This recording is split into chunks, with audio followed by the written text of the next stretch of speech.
We thought the Hunger Games was over, but 2 unexpected prequels proved this world still has so much more to offer. And honestly, these spin-offs aren't just good, they might be some of the best parts of this series. We all know the popular picks. Everyone wants the Johanna and Finnick stories, and I'll share my elevator pitches for both of those, including some takes that might surprise you. While we go through this list, we have to ask why. Why would Suzanne Collins write, say, a Finnick book, or any new installment at all? It's gotta be for more than just fan service. Suzanne only writes when there's a deeper message or theme she wants to explore. Understanding why she might return to a certain character could help us predict the plot and predict which could be the next story. Those weirder, more unexpected ideas are what make a list like this so much fun. The Hunger Games is becoming an ever-growing series with so many stories left to explore. At the end, I'll give you my official roadmap for how I would order the release of all sorts of sequels, prequels, and spin-offs.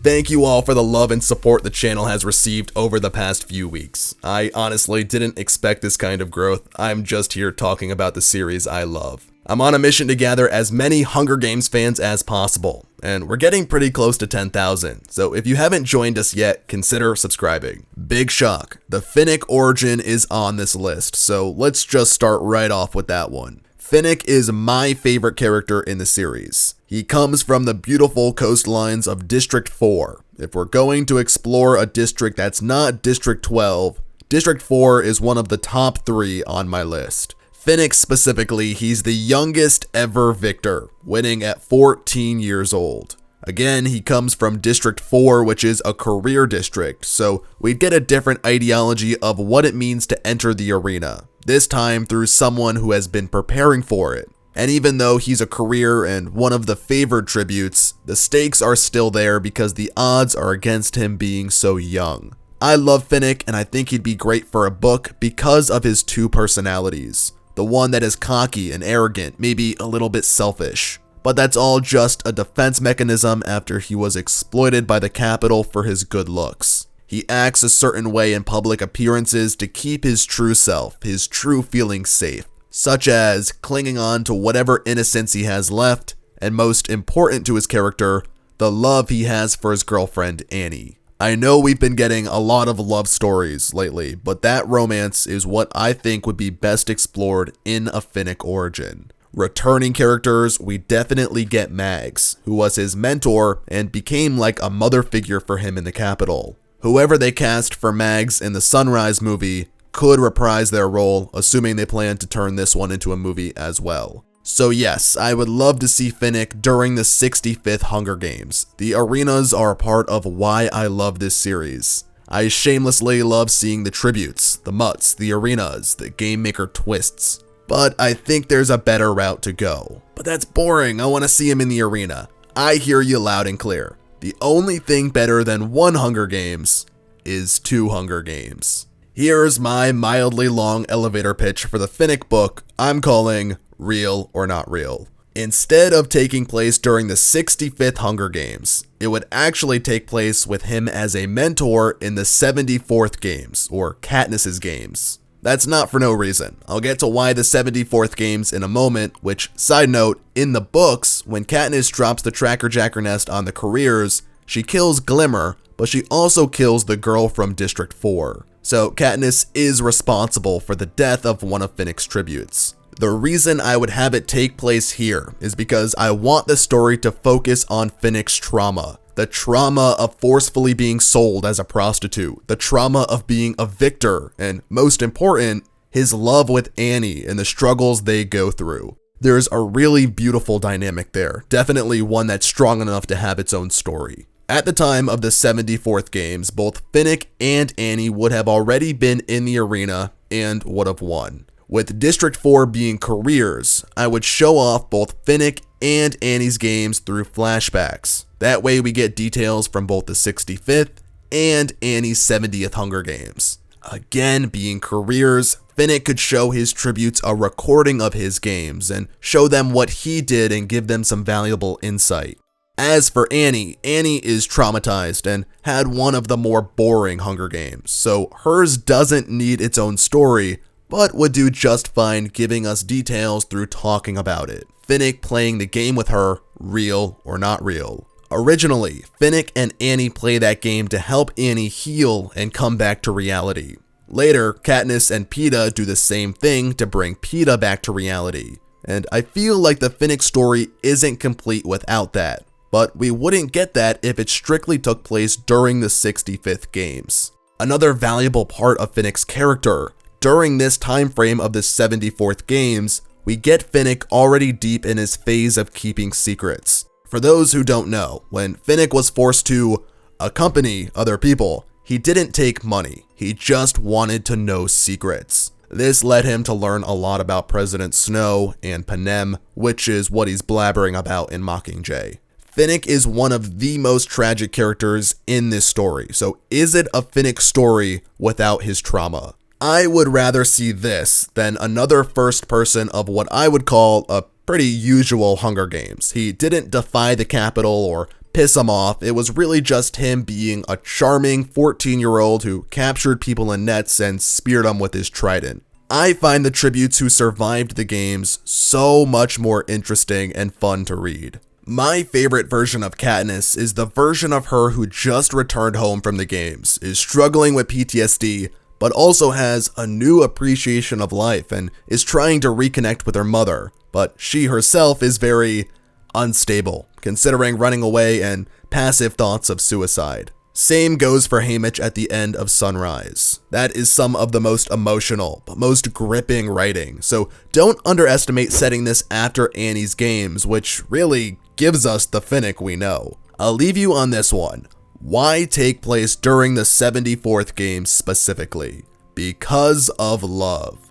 This is a love story between Finnick and Annie, and Finnick will watch the fake love between Katniss and Peeta and give us that perspective of someone who was skeptical. Not just anyone, someone who survived the games, in love with someone who survived the games, maybe seeing Katniss and Peeta's romance as disrespectful or empowering, however Suzanne wants to take it. Finnick tells Katniss he thought the whole romance was an act until in the quarter quell when Peeta's heart stopped and Katniss showed her true feelings. We would hear all about that in this book. Plus more Katniss, and I know she can be a pain sometimes, but who doesn't want more Katniss? I want to throw a spin on the Finnick book, the Annie book. I know I just said Annie's games were boring and don't really need its own story, and that's true if the whole thing is just about her time in the arena. If the story mostly takes place after her games like I propose, then there's nothing saying it can't be told from her perspective.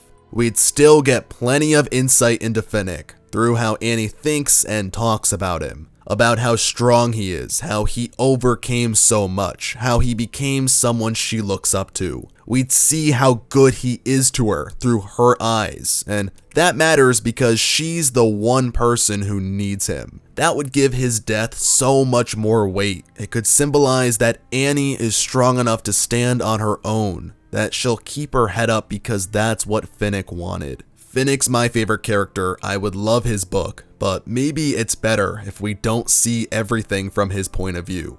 Keeping him a little mysterious. We'd still get glimpses, enough to give us answers and context. And that could make for a really powerful epilogue too. Hopefully more than just 2 pages. Everyone wants Johanna, and the more I think about it, the more I want it too. She won the 71st games, playing as a sniveling coward, only to reveal herself on the final day as a deadly killer, making one of the bloodiest endings in Hunger Games history. Here's my Johanna pitch. I'm calling Under the Willow. The willow tree already means something to the series. The lyrics of the Valley song go, "Deep in the meadow, under the willow," a line that foreshadows the ending of the main trilogy.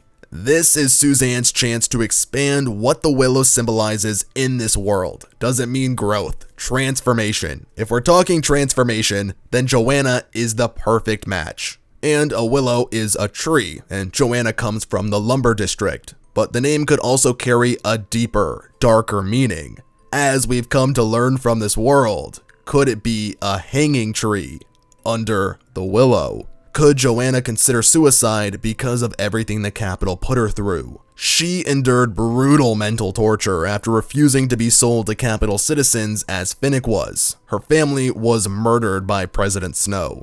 Whoever she was before has been shattered and pieced back together into a sharp-tongued, fearless rebel with nothing left to lose. And this is the chance to tell a Hunger Games story that isn't directly a love story. And if there is love, let it be for the love of friends and family, those she holds close. If we are focusing on that family dynamic, I picture a broad-shouldered lumberjack dad who's out chopping wood with Johanna in the backyard. Maybe Johanna's too young to be out logging, or maybe it's uncommon for girls in District 7 to be handling axes, which is why her skills stand out. Like Katniss, she's the only living female victor from her district, something you wouldn't think if everyone knew their way around an axe. Her mastery of the axe could stem from that bond with her father, who's raising a strong, self-reliant daughter, and he loves her deeply. A bond that ends in heartbreak when he's murdered. Under the Willow, in my opinion, is the perfect title. It's open-ended, able to mean anything. Hope, grief, survival, loss. I love District 7, that's my favorite district. I would love to see what life is like there, and I would love to see their victor's village. If I ever win the Hunger Games, you can catch me in a log cabin mansion in District 7. One character I would love to follow is Katniss. She won the 74th Hunger Games and was actually one of 2 victors that year. A great title for her story could be Girl on Fire. That's the name she was branded with before the games, and it also ties into the coal mining industry of her home, District 12. Yeah, I'm just playing. I would love to see a Peeta story though.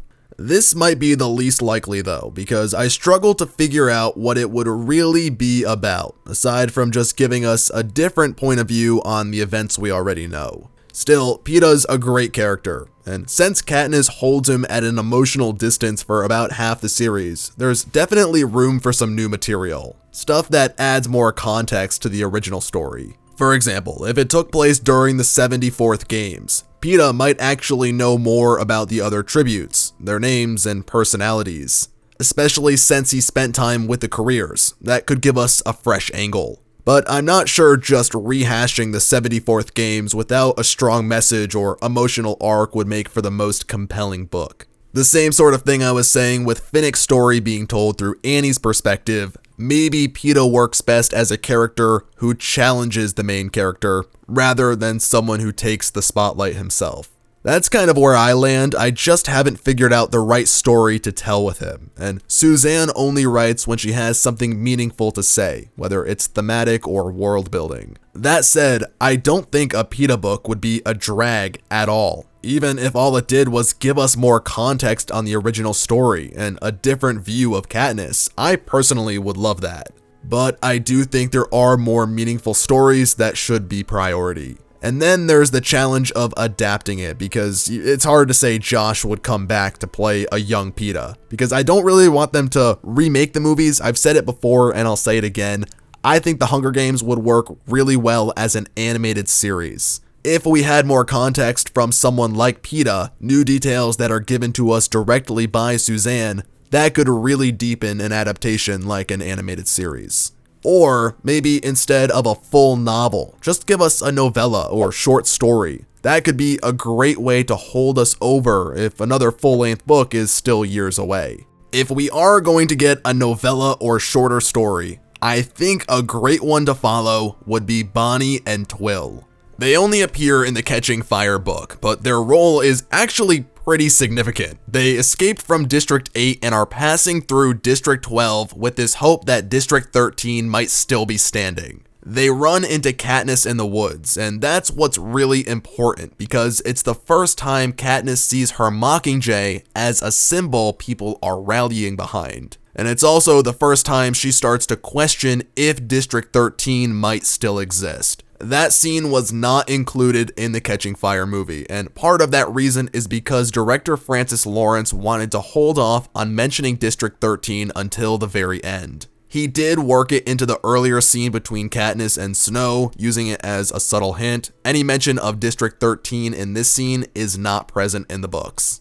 Bonnie and Twill's story is left open-ended. Katniss never sees them in District 13 and assumes they died in the woods. And honestly, I like how it's ambiguous, it's left to the imagination, but since then, we've gotten some other mysteries that are just a little bit more meaningful to the overall series. While it can remain a mystery to Katniss, there is undeniably a really good story here. A Bonnie and Twill short story could give us answers, but not just that, it could give us more perspective on the rebellion, the people brave enough to steal Peacekeeper uniforms and abandon their district. I don't think it needs a full novel, maybe something about 9 chapters, which equates to about a third of a regular Hunger Games book. Just enough to deepen our understanding of these characters, and it wouldn't feel like a cheap answer to a mystery. It would actually be a valuable addition, packed with the kind of messaging that's always been at the heart of the series. Then, when we go back to that moment in Catching Fire, we wouldn't just see 2 mysterious characters in the woods,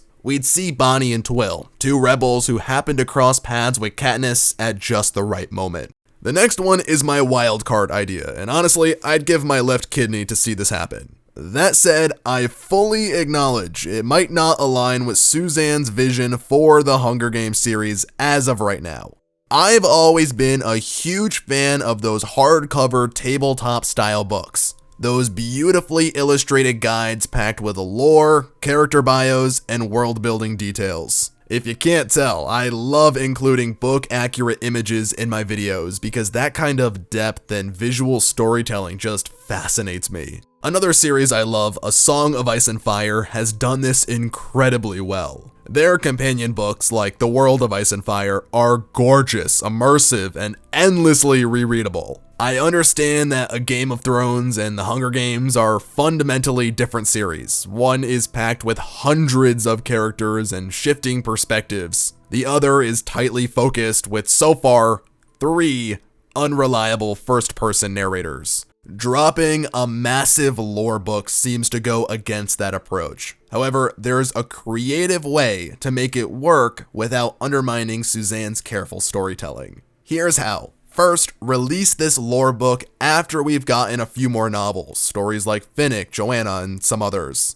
Then, once Suzanne feels the series has reached a natural conclusion, maybe she's ready to retire, we get the definitive companion book. This wouldn't just be some random lore dump, it would be framed in-universe as the very history book referenced in the epilogues of Mockingjay and Sunrise. After the Second Rebellion, Plutarch starts putting together a history book sharing the stories of everyone who is influential, and this would be that book. A history compiled after the war, written to document everything from the rise of Panem and Trahan Heavensby to the generations of the Hunger Games through the Second Rebellion. The beauty is that we know it can be specific. Haymitch mentions that Katniss's father, Burdock, appears in this book. Proof that this new book could explore all kinds of influential figures beyond the main characters. It would be the ultimate resource for us fans, built with Suzanne's oversight, told through an in-world lens, and packed with stunning art from multiple creators. And Scholastic, if you're watching this and you're looking for help developing additional characters and plots that fully respect the existing material, I am your guy. After Sunrise, I really think Plutarch might be the top contender for the next book. I would not have said that based on what we know just from the main series, and honestly, when there were rumors that Sunrise might be about him, I was hoping that wasn't true. We already know how Plutarch's story starts and where it ends, but there's that middle ground that's probably the most interesting part of his character, as he becomes a game maker, a position that would create massive inner conflict. He's someone inside the Capitol who wants to end the games, yet his job is literally to make them more entertaining, more brutal, more popular. And the fact that he's close with Snow, that opens the door to a kind of spiritual sequel to Ballad. Not one with the Lucy Gray plot, I feel Sunrise did that well, but one that explores Snow as a full-blown tyrant.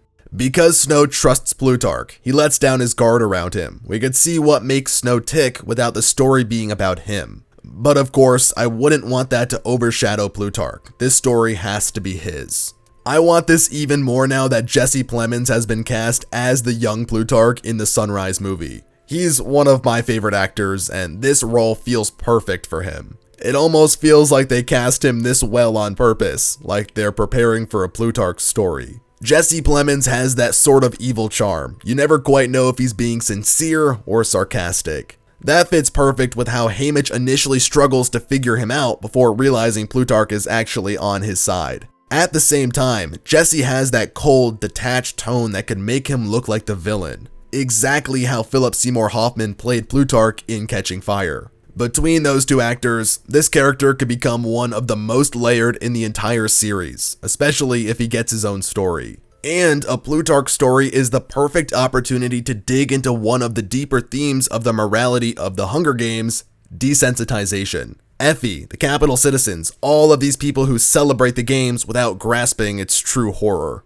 And Plutarch is the perfect lens for that because he's the one that starts questioning that belief. I'd love to see a story set during his first year as a game maker. Maybe he was even appointed to that position by Snow. We could get a new Hunger Games that hasn't been covered before, with a surprise victor and returning capital characters like Effie, her sister Prosperina, perhaps Cressida, and even Tigress. Plutarch being a part of that founding lineage gives us the chance to explore the history of Panem and the capital's hierarchy. He's a very rich man in a very twisted system, and that's an angle worth diving into. Here is my roadmap for how I would order the release of these books. First, we'd release the Bonnie and Twill novella, primarily to test out how the novella format performs. Given the recent success of Sunrise surpassing Songbirds and Snakes in book sales, I believe it would sell just fine for a shorter story. The length of this sort of thing does not need a movie adaptation, just something for us readers to enjoy and hold us over until the next full-length novel. There would likely be buzz because it follows characters that are not in the movies, which could even boost Catching Fire sales again. The novella could span 9 or 10 chapters, focusing on Bonnie and Twill's escape from District 8.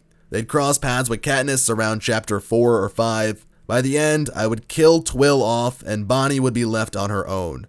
She grows, changes, and while she doesn't make it to District 13, maybe she ends up in District 3, where she becomes involved in a different part of the rebellion. But most importantly, she survives. The next book would focus on Plutarch. There is a rich story to tell from his perspective inside the capital, showing us what the games look like from the other side. It would explore how even capital citizens are often victims of propaganda, giving more depth to the world and subtle resistance brewing within it. Then I would release 3 Peeta novellas over the course of 1.5 to 2 years. Each novella would take place during a different point of each book in the main series. For instance, the first could start with Peeta confessing his love to Katniss and end with him returning home to his family in District 12. The second might follow him through the Quarter Quell, maybe revealing a secret he kept with Haymitch, or giving us some more context on the trinket he planned to give to Katniss. We'd see Brutus kill Chaff, and then Peeta kill Brutus, and his perspective on the arena's collapse and then being taken by the Capitol.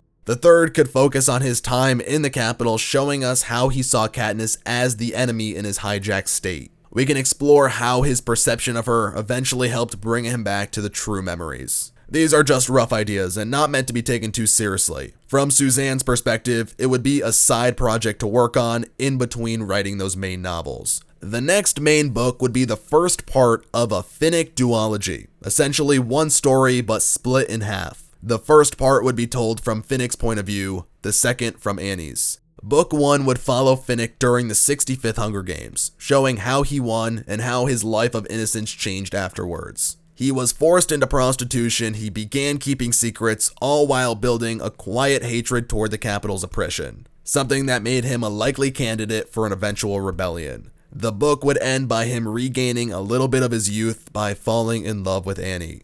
But the real end of book 1 would leave you on a cliffhanger. There's a girl who was supposed to volunteer for the 70th Games, but she never does, and the reaping continues as normal, and Annie's name is called. Part 2 follows Annie's perspective, her experience in the games, her dependence on Finnick, and how she copes when she's alone. Due to her mental state and ongoing struggles, Annie is excused from serving as a mentor, while Finnick returns to the capital to mentor the 71st Games. But at its core, this is Annie's story, focusing on her internal battles both with and without Finnick. Whether he's away in the capital, when she's been taken by the capital, or when he leaves to join the Star Squad, the book ends with Annie coming to terms with her trauma, finding peace, and ultimately standing on her own as a victor. Next would come the Johanna book, a story centered on her Hunger Games, offering a deeper look into District 7 and what it truly means to lose everything. While it would share some emotional weight with Sunrise and Haymitch's arc, Johanna's story would stand apart.